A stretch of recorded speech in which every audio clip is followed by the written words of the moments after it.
오랜만에 인사드립니다. 예전에 왔을 때보다 그래도 조금 더 몰골이 말쑥해졌죠. 지난 1년간 한국에서 지내면서 또 진도중앙교회에서 계속 도와주시고 기도해 주셔서 지난 1년간 잘 보내고 와서 이게 더 사람 몰골이 된 것 같습니다. 항상 진도중앙교회 내려와서 몇 번 안 서긴 했는데 강단에 설 때마다 장모이신 홍명희 권사는 애가 탑니다.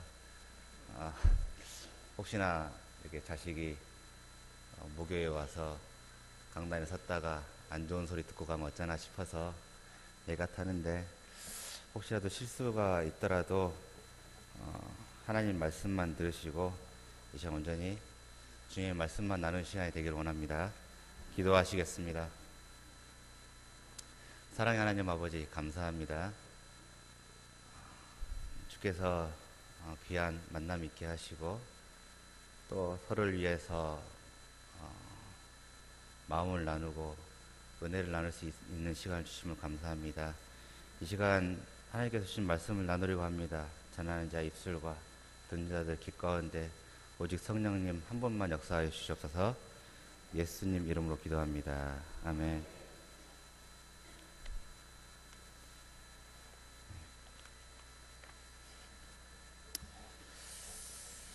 우리는 예수님을 믿고 신앙생활 하면서 잊지 말아야 할 것은 날마다 그 자리에 우리의 신앙이 멈춰 있는 것이 아니라 신앙이 성장하고 또한 신앙이 날마다 튼튼해져 가야 할 것입니다. 그리고 우리의 믿음이 더 성장하며 또 튼튼해지기 위해서 날마다 예수님을 기도하고 말씀으로 살아가며 예배 가운데 우리의 모든 삶을 드려야 할 것입니다. 믿으십니까? 우리의 신앙이 항상 성장해 가야 할 것인데, 의외로 우리의 믿음이 성장해 가는데 의외의 방법이 한 가지가 있어요. 우리는 교회에 들어올 때부터 듣는 말들이 하나가 있었죠. 무조건 믿으라고, 의심하지 말고 믿으라고, 이런 말 많이 듣잖아요. 그래서 또 뭐 궁금해하거나 의심하면 믿음이 없다고 손가락질 당하고 이상하다 그러고. 근데 제가 느끼는 바가 무엇이냐면, 궁금해하고 어쩔 때는 좀 마음 가운데 불만도 좀 일어나고 하나님을 향해서 이런 것들에 대해서 묻는 과정 가운데서 우리의 믿음이 성장해 가는 것을 좀 배웠습니다. 맞습니까? 아멘 해주셔서 감사합니다.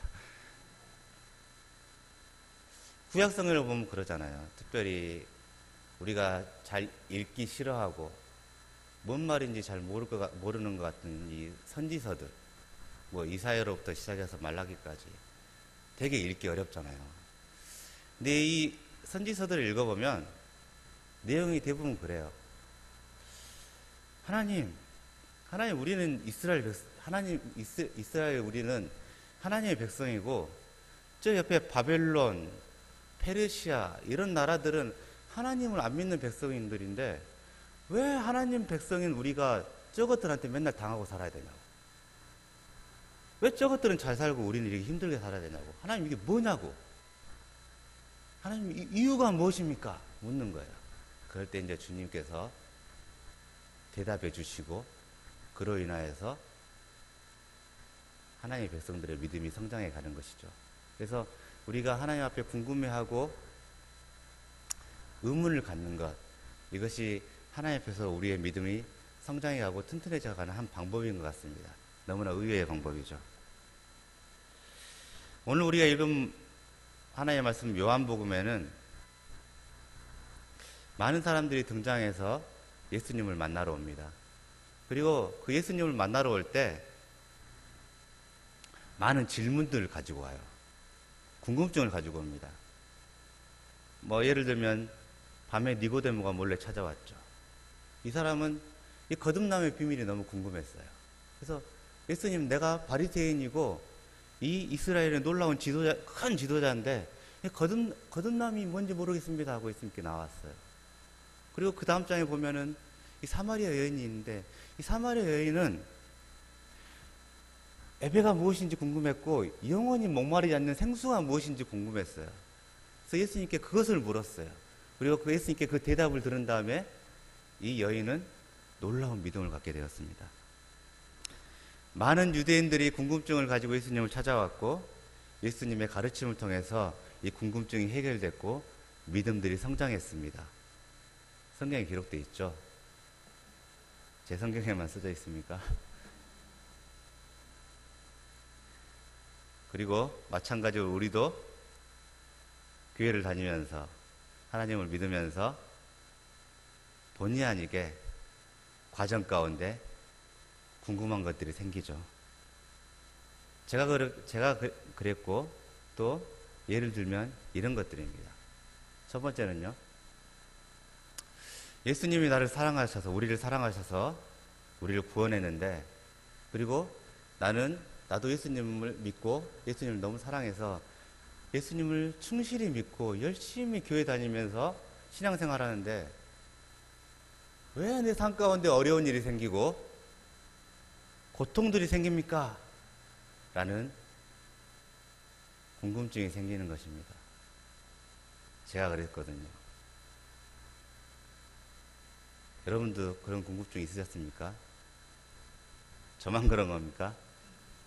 네, 어쩔 수 없습니다. 또 한 가지 이런 것인 것 같아요. 하나님 앞에 열심히 간절히 기도하면 하나님이 응답해 주신다는데 하나님이 왜 내 기도에는 응답하지 않고 내 기도는 들어지지 않는 것 같습니까? 이런 궁금증이 생길 때가 있어요.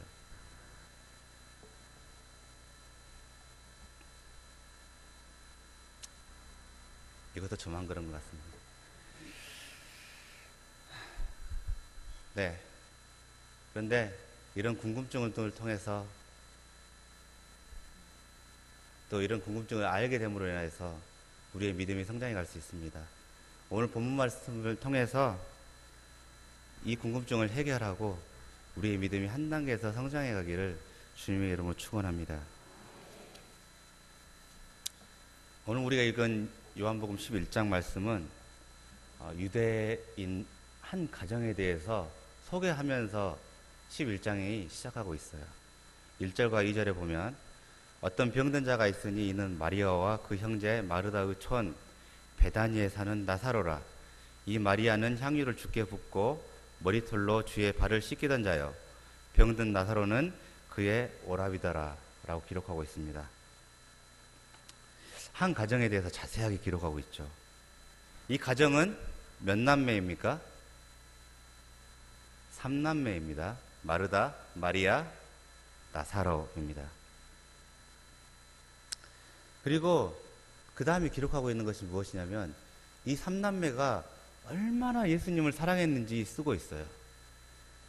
이 3남매가 얼마나 예수님을 사랑했던지 그 남매 중 한 여자 형제인 마리아가 예수님 앞에 나와서 무릎 꿇고 예수님 앞 발에다가 향유를 붓고, 이 향유가 한 300데나리온이라 그래요.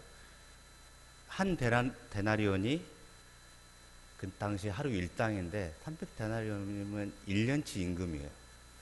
그 엄청나게 비싼 향유를 예수님 발에다 붓고 자기의 머리털로 예수님의 어디를? 발을 씻기던 사람이에요. 예수님을 너무나 사랑했습니다. 이 남매들은 예수님을 너무나 사랑하고 예수님을 가장 존귀한 분으로 여겼던 가정이었어요. 그리고 이것은 소문이 나서 예수님하고 이 가정만 알고 있는 것이 아니라 예수님을 따라다니던 모든 유대인들이 다 알고 있고 제자들이 알고 있는 사실이었습니다. 그리고 거기서 끝나는 것이 아닙니다. 이 3남매만 예수님을 사랑했던 게 아니에요. 어땠냐면 예수님 또한 이 3남매를 사랑했다라고 성경에 써져 있습니다. 5절 말씀에 보면 예수께서 본래 마르다와 그 동생 나사로를 사랑하시더니 라고 기록하고 있습니다. 예수님도 이 3남매를 사랑하고 있어요. 너무나 아끼시는 가정이었어요. 특별하게. 그런데 이 예수님을 사랑하고 예수님이 사랑하는 이 가정 가운데 감당하기 어려운 놀라운 고통이 찾아오게 된 것입니다. 바로 삼남매 중에 남자 형제인 나사로가 병들어 죽게 된 사건입니다. 예수님을 사랑하고 예수님이 사랑하시는 가정에 고통이 찾아온 것입니다. 제가 생각해 봤을 때 이 나사로가 병든 사건은 그냥 우리가 단순히 읽는 것보다 굉장히 큰 사건이었던 것 같아요. 이 가정에게는. 생각해 봅시다. 성경을 찾아보면 이 나사로의 부모에 대한 기록은 없어요. 이 삼남매에 대한. 이 삼남매가 살고 있었다라고만 기록되어 있는 거죠. 이 젊은 삼남매가 그냥 살고 있었어요. 세 명이 의지해 가면서. 그리고 남자 형제인 나사로는 특별히 2000년 전이니까 더 가부장적인 사이인 것이죠. 지금보다도. 그래서 남자 형제인 나사로는 이 가정에 뭐가 되겠습니까? 가장인 거죠. 이 가정을 이끌어가고 먹여 살리는 가장인 거예요. 그리고 특별히 나이도 많이 들지 않았고 젊은 사람들이에요. 어린 동생들이, 여동생 둘만 있습니다. 그래서 이 가장인 오빠가 죽게 된 거예요. 더군다나 지금도 아니라 2000년 전에. 이 오빠가 죽게 되면 이 자매 둘만 남아요. 어린 자매 둘만. 결혼 안 한. 모르겠습니다. 결혼했는지 안 했는지 모르겠는데 성경에 안 써져 있으니까. 그때 셋이 살고 있는데 둘만 남게 되는 거예요. 이 험악한 2000년 전에 오빠가 죽으면 이 젊은 처자 둘만 남게 되는 가정만 남게 되는 거예요. 얼마나 심각한 상황입니까? 굉장히 큰 가정 가운데 큰 어려움인 거죠. 참으로 막막했으리라 생각합니다. 그래서 이 가정 가운데 아까 서두에 말씀드린 성도들이 자주 고민하게 되는 첫 번째 고민이 생기는 것이죠. 예수님이 사랑하시고 예수님을 사랑하는 사람 가운데 왜 이런 어려움들이 있게 되는 것입니까? 라는 고민이 생기는 것이죠. 우리가 한때 듣고 열성으로 아멘했던 예수님을 믿으면 복받고 잘 풀리고 모든 문제가 해결된다고 하는 이런 복음과는 너무나 다른 사건인 거예요.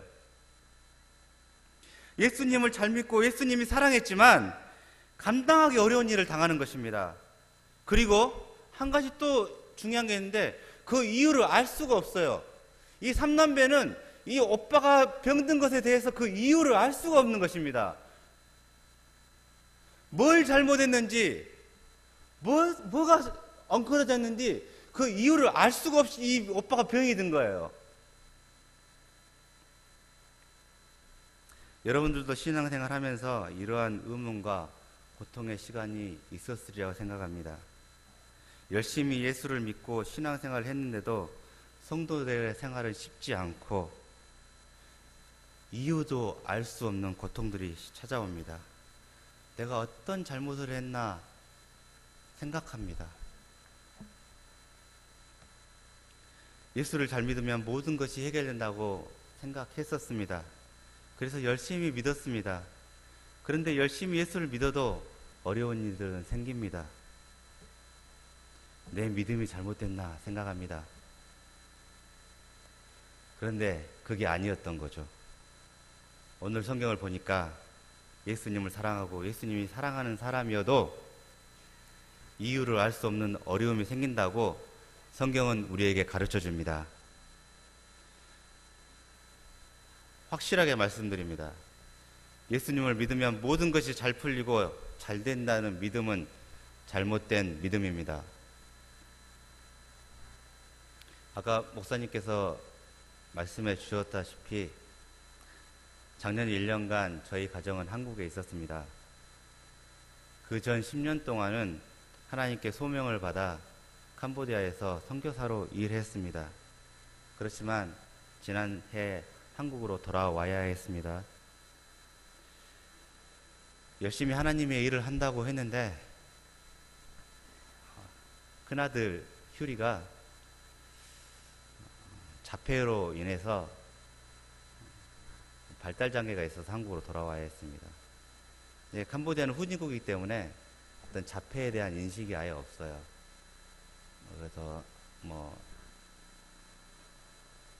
거기에서 어떤 치료에 대한 어떤 일을 진행할 수 없었기 때문에 한국으로 와야 했습니다. 근데 2015년도에 알았었어요. 근데 이제 사역을 하고 있었기 때문에 쉽게 들어올 수 없었습니다. 1년 동안 고민을 했어요. 사역을 하면서 하나님 어떻게 해야 됩니까? 주신 소명이니까 여기 있어야 됩니까? 근데 마음 가운데 그런 게 생각납니다.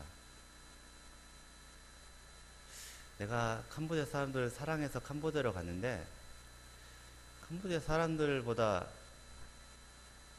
내 자식보다 캄보디아 사람들을 사랑하고 있지는 않더라고요. 제가 믿음이 부족해서 그런지 모르겠습니다만 제 자식을 더 사랑해서 안 되겠다 생각하고 작년에 돌아왔습니다.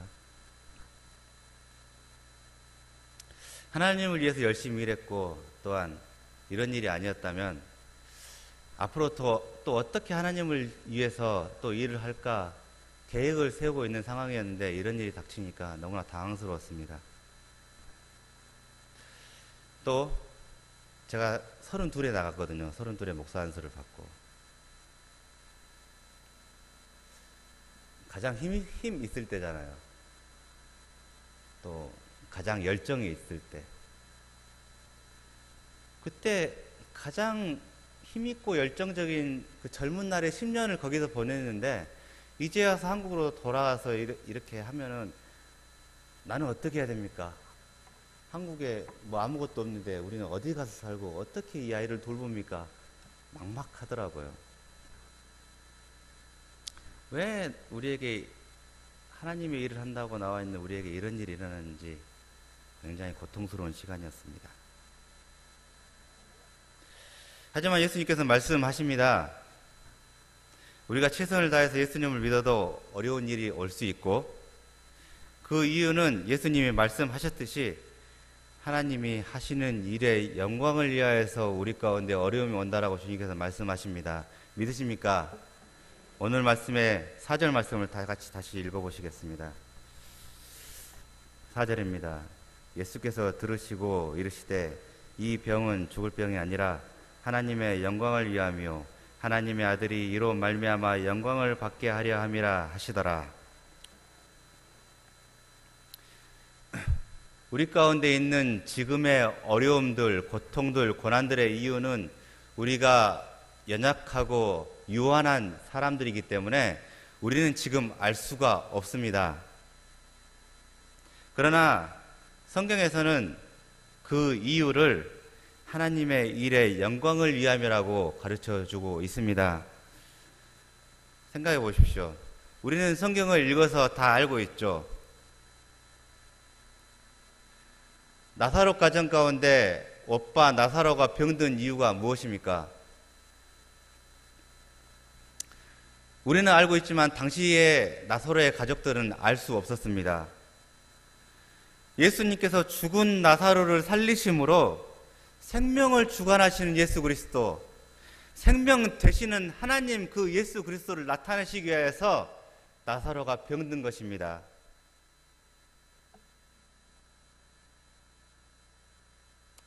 지금 저희 가정 가운데 있는 이 어려움에 대해서 목사인 저도 그 이유를 잘 모르겠습니다. 그런데 한 가지 확신이 있는 것은 어려움이라고 있는 이 제 아들 가운데 있는 이 고통을 통하여서 하나님의 하시는 일을 나타내실 것이라는 분명한 확신과 믿음이 있습니다.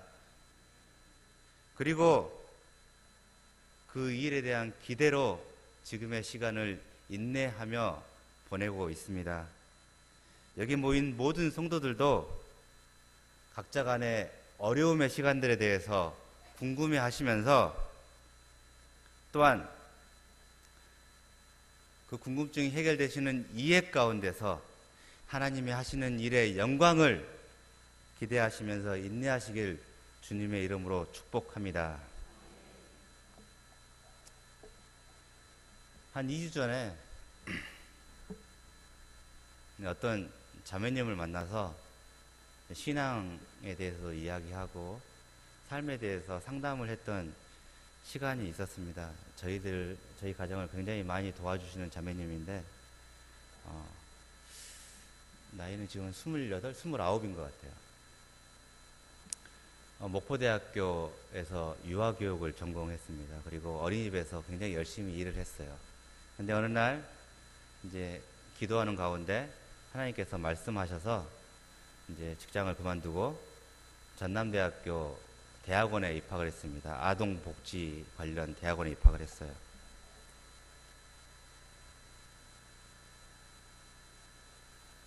그리고 논문을 쓰고 대학원을 졸업을 했습니다.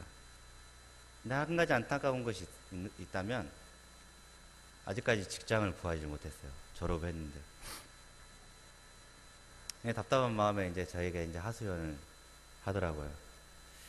하나님께서 소명을 주셔서 직장을 그만두고 다시 공부를 했고 또 열심히 공부해서 좋은 성적으로 졸업을 했고 좋은 논문도 발표했고 열심히 공부를 했는데 또 자기 아이들을 너무나 사랑해서 이 아이들을 또 그냥 교육하는 것이 아니라 더 열심히 공부해서 하나님의 마음으로 이 아이들을 교육할 수 있는 새로운 직장을 하나님께 달라고 간절히 기도하고 있는데 왜 저에게 직장을 주지 않고 하나님은 응답하지 않으실까요? 라고 답답한 마음을 저에게 토로하더라고요.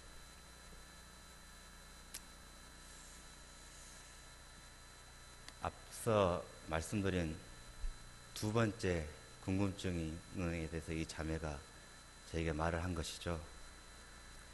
우리가 간절히 기도하고 간절히 하나님께 원하면 하나님께서는 다 들어주시고 응답해 주신다는데 하나님께서는 왜 내 기도에는 응답해 주지 않을까요?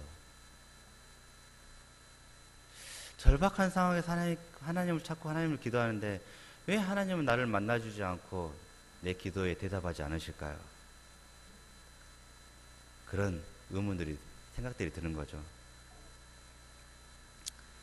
자, 다시 한번 또 오늘 본문 말씀에 대해서 곰곰이 한번 또 생각해 봅시다. 그냥 읽으면 그냥 나사로가 병든 사건인데 또 관심 가지고 곰곰이 읽어보면 또 다른 것들이 좀 보여요. 오늘 예수님께서는 어디에 계셨습니까? 유대에 계셨습니까?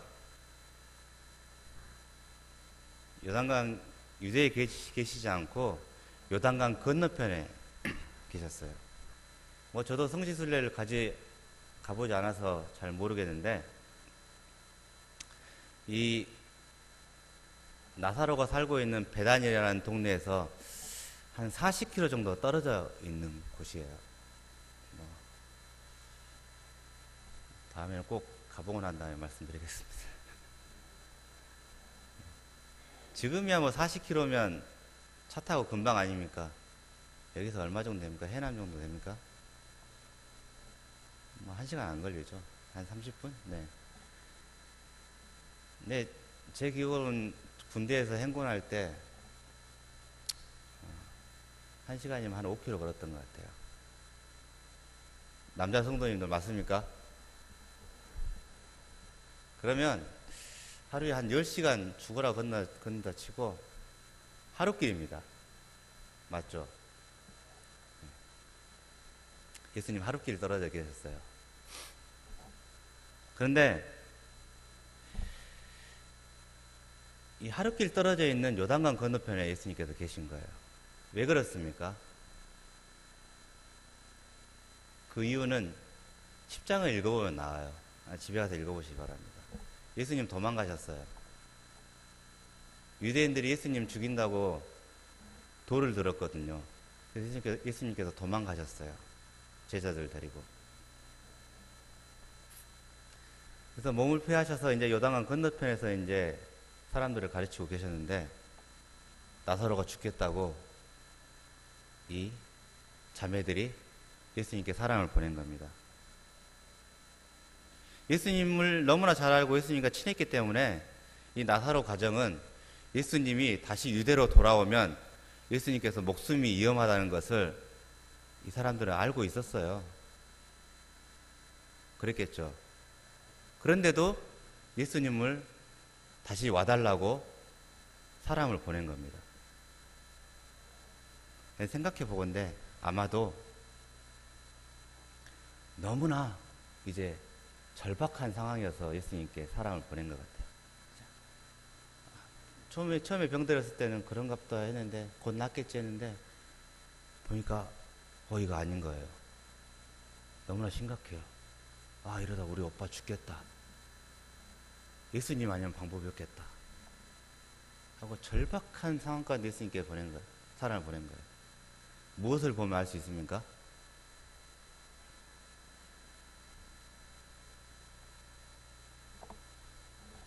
우리가 오늘 읽었던 그 다음 부분을 읽으면 알 수 있어요.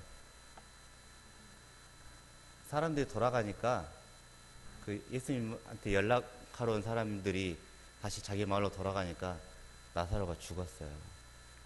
그러니까 거의 죽을 상황이 되니까 예수님한테 사람을 보낸 거죠. 너무나 위급한 상황인 겁니다. 예수님은 이런 절박한 상황에 대해서 예수님은 다 알고 있었어요. 왜요? 예수님은 전지전능하신 하나님이시니까요. 그런데 이런 절박한 상황을 알고 있는데 예수님이 가시지 않으면 나사로가 죽는다는 것을 예수님은 이미 알고 계시는데 예수님은 바로 가지 않으셨어요.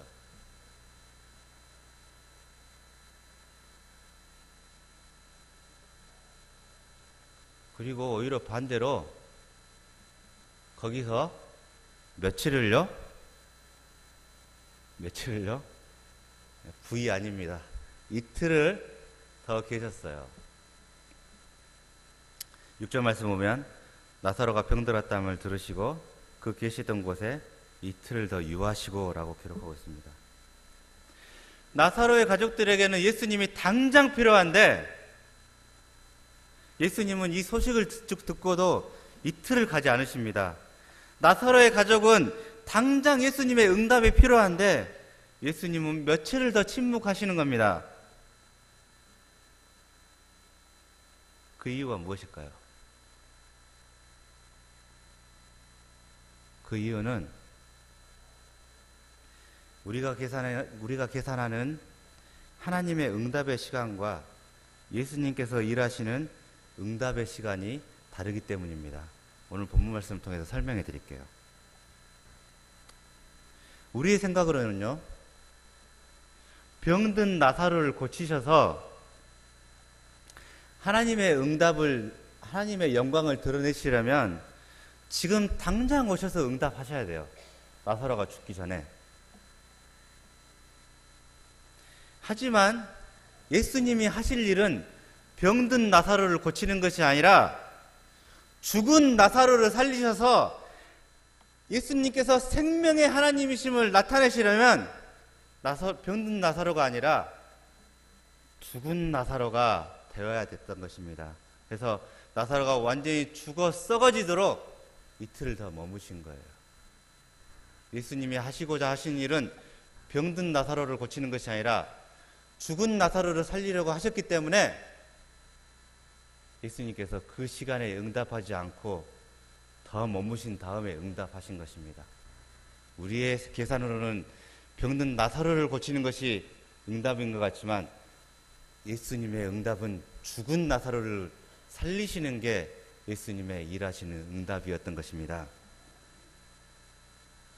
이처럼 우리의 간절한 요구와 기도에 하나님이 침묵하시는 것처럼 우리가 생각하는 것은 우리가 원하는 시간과 하나님이 응답하는 시간이 다르기 때문입니다. 우리의 계산으로는, 우리의 경험으로는 하나님의 응답의 시간이 지금이지만 하나님께서는 기다리라고 말씀하십니다. 이틀 후라고 말씀하십니다. 그래서 우리는 간절히 기도하면서 하나님의 시간에 응답하시는 때를 기다리는 믿음이 있어야 할 것입니다.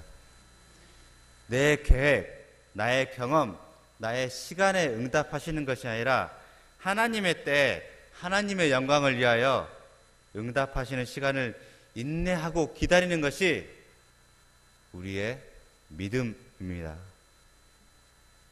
하나님은 우리의 간구에 응답하지 않고 침묵하시는 것이 아니라 하나님의 영광의 때를 위하여, 하나님의 일을 위하여 준비하고 계십니다. 우리 모든 성도들은 하나님의 응답이 없다고 포기하고 원망하는 것이 아니라 하나님의 때를 위하여 준비하고 기대하는 큰 믿음을 갖는 성도님들이 되시길 주님의 이름으로 축원합니다. 결론을 말씀드리겠습니다. 나사로의 가정은 믿음이 흔들릴 만한 큰 의문과 고통의 시간이었지만 그래도 이 가정 가운데 흔들리지 않는 게 하나 있었어요. 그것은 바로 이 고난 가운데서도 예수님을 찾았다는 것입니다. 3절에 이에 그 누이들이 예수께 사람을 보내어 가로되라고 기록하고 있습니다. 이들은 신앙생활에 큰 어려움이 오더라도 예수께서 해결해 주시길 바랬고 예수의 응답을 간절히 기다리는 흔들리지 않는 믿음이 있었습니다. 우리 모든 성도들이 이 가정과 같은 믿음이 있기를 축복합니다. 어떤 어려움이 오더라도 예수님께 매달리시길 바랍니다. 그리고 예수님의 응답을 기다리며 간절히 기도하는 믿음의 성도들이 되시길 마지막으로 축원합니다. 기도하겠습니다. 사랑의 하나님 아버지, 감사합니다. 우리는 연약하고 부족하기 때문에 하나님을 믿으면서 흔들리고 궁금한 것들이 너무나 많습니다. 하지만 하나님 아버지, 저희 가운데 성령을 통하여서 밝히 말씀하여 주셔서 이러한 흔들리는 것들을 통하여서, 궁금한 것들로 통하여서 우리의 믿음이 더 성장하고 더 굳세질 수 있도록 하나님 축복하여 주시옵소서. 예수 그리스도 이름으로 기도합니다. 아멘.